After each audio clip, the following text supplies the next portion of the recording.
our commanding officer in Able Flight was a young guy, and he did some neat things. He created some side trips for us on the island, which was kind of neat because I was still relatively new to the island, as a lot of us were. And this gave everybody an opportunity to get out and see some of the sights around the island that maybe we were a little bit shy about getting out, or some of us didn't have cars at that time. And anyways, myself and Gary Roth bought this 58 Ford. Now, you're talking about an island that's small, towns that are small, and some of the Greek people in some of these villages never saw, I mean, you'd go to some of these villages, but here we are, 6-foot guys with light features coming from the States, and these were small little people living up in the hills.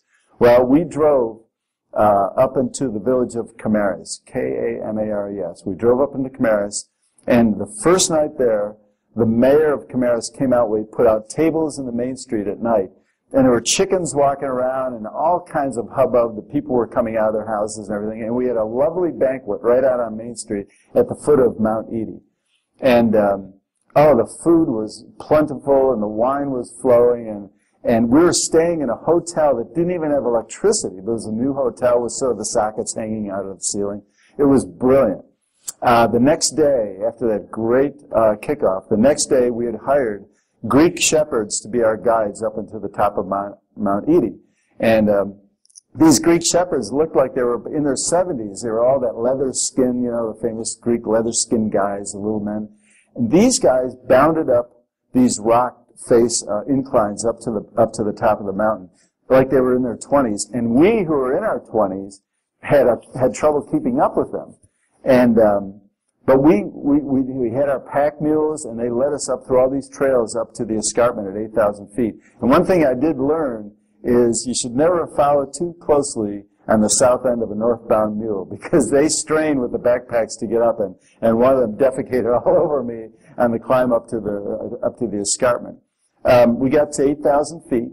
And that was going to be our sleepover for the night. We got up there. It was an unusual grass, almost like a golf green. And the shepherds had all their herds out there feeding up at about 8,000 feet. And we unrolled our sleeping bags, slept under the stars. It was just beautiful. They got us up at 6 in the morning because we had to do the final assault to the top of Mount Edie. And they got us up at 6 in the morning and had us drink raki, which is that, as everybody knows, that strong wine elixir that you could get served throughout the island.